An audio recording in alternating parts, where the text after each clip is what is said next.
আপনারা বাজার লাগিয়েছেন, মানা করি না রে বাবা, বাজারে ঘুরবেন, বাজারে যাবেন, কিন্তু বাজারটা লাগাতে হবে আল্লাহ রাসূল যেমন করতে বলেছে, প্রয়োজনের বাইরে বান্দা বাজারে যাওয়া যাবে না। আপনার মেয়ে আমার মেয়ে, আপনার বেটি আমার বেটি, আপনার স্ত্রী আমার স্ত্রীকে ওপেন সিক্রেট তারা বাজারে ঘুরতে যায়।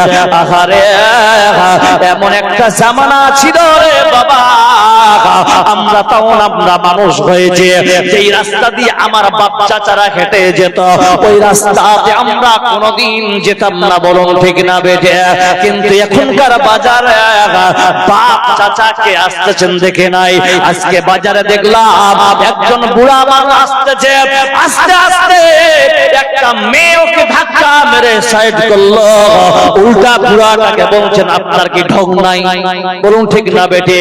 শিক্ষা আছে কিন্তু বাড়ির তরবিয়াত নাই বলে এইরকম হালাত, বলুন ঠিক না বেটে?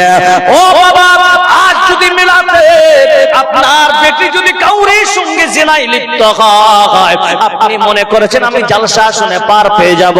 না না না না, মুসলিম শরীফ মিথ্যা হয়ে যাবে।